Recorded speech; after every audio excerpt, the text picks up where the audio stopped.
Hi friends, welcome to Nisha's Kitchen. இன்றைக்கி நம்ம பார்க்க போகிறது எக் பரோட்டா. வாங்க எப்படி பண்ணலான்னு பார்க்கலாம். இல்லை 3 கப் கோதுமை மாவு போட்டிருக்கேன்.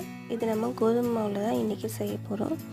இப்போ ஒரு ஸ்பூன் சால்ட்டு, ஒரு 2 ஸ்பூன் ஆயில் விட்டு நல்லா நார்மலாக இப்போ நம்ம சப்பாத்திக்கு பிசைகிற மாதிரியே நல்லா பிணைஞ்சி வச்சிடலாம். நம்ம பிசைஞ்சாச்சு. இது ஒரு 1 hour நல்லா ஊறட்டும். எடுத்துருக்கேன். அதில் ஒரு 4 முட்டை ஒடிச்சு போடுறேன். ஒரு பெரிய வெங்காயத்தை நல்லா கட் பண்ணி குட்டி குட்டியாக கட் பண்ணியிருக்கேன். நல்லா ஃபைனாக சாப் பண்ணிங்க. இந்த அளவுக்கு சாப் பண்ணி நம்ம போட்டிருக்கோம். அடுத்தது இதுக்கு தேவையான சால்ட்டு, 1 ஸ்பூன் சில்லி பவுட்ரு போட்டிருக்கேன். உங்கள் காரத்துக்கு ஏற்ற மாதிரி போட்டுக்கோங்க.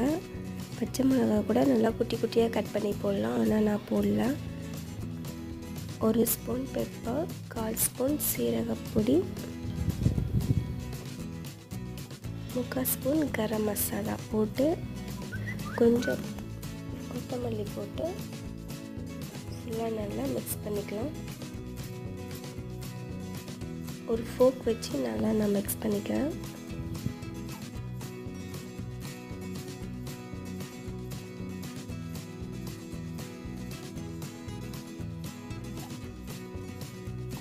ஓகே, இது ஒரு 10 நிமிஷம் அப்படியே நல்லா ஊறட்டும். நம்ம அது இருக்கும் மாவை நல்லா தட்டி எடுத்துக்கலாம். நம்ம மாவு பிசைஞ்சு வச்சோம், அதை எடுத்து நம்ம நல்லா சப்பாத்தி மாதிரி நல்லா மெல்லிசாக எவ்வளோ பெருசாக நம்மளால் திரட்ட முடியுமோ நல்லா திரட்டிக்கோங்க.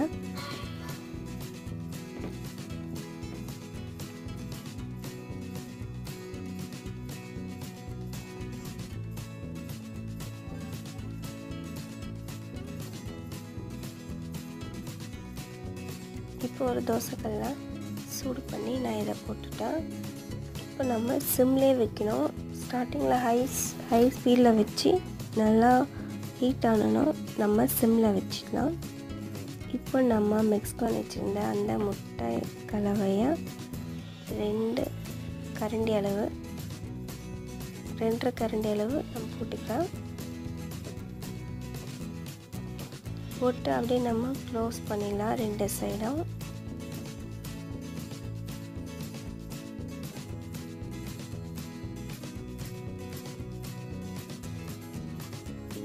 இது நம்ம சிம்லேயே வச்சு குக் பண்ணணும். அப்போ தான் நல்லா 2 சைடும் வேகும்.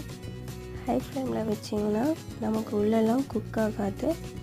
ஸோ நம்ம லோ ஃப்ளேம்லேயே வச்சு பொறுமையாக நம்ம குக் பண்ணலாம்.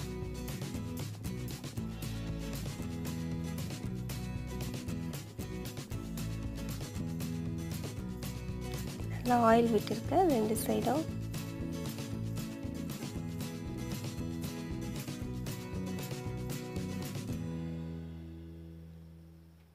இப்போ இதை நம்ம திருப்பி போட்டுக்கலாம்.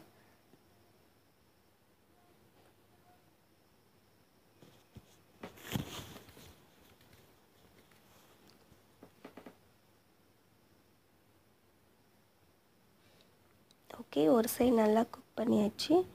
இன்னொரு சைடு குக் பண்ணணும். ஓகே, ரெடி ஆயிடுச்சு. இப்போ நம்ம இது ஒரு பிளேட்டில் மாற்றிக்கலாம்.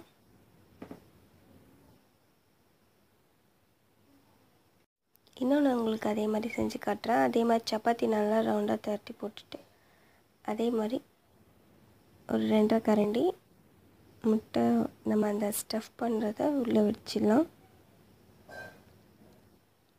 இது நம்ம அழகாக ஸ்லோவாக க்ளோஸ் பண்ணிக்கலாம்.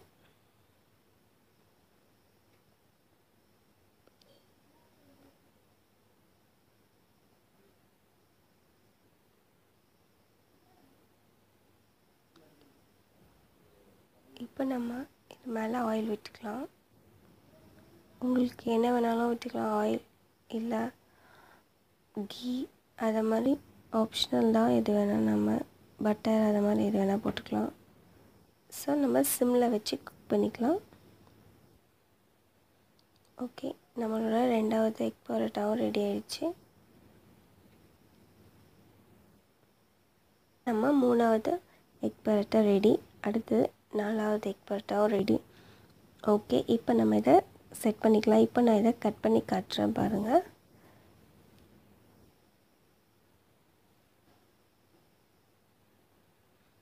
உள்ளெல்லாம் நல்லா சூப்பராக குக் ஆகிருக்கு. ரொம்ப டேஸ்டியாக இருக்கும். நீங்கள் காரம் உங்களுக்கு ஏற்ற மாதிரி அதிகமாக கூட போட்டுக்கலாம். நான் கரெக்டான மீடியமாக தான் எப்பவும் போடுவேன். ஓகே ஃப்ரெண்ட்ஸ், இதை நம்ம சும்மாவே சாப்பிட்லாம், சைடிஷ் இல்லாமே சாப்பிட்லாம். ரொம்ப டேஸ்டியான யம்மியாக இருந்துச்சு. நீங்களும் உங்கள் வீட்டில் ட்ரை பண்ணுங்கள். தேங்க்யூ ஃபார் வாட்சிங்.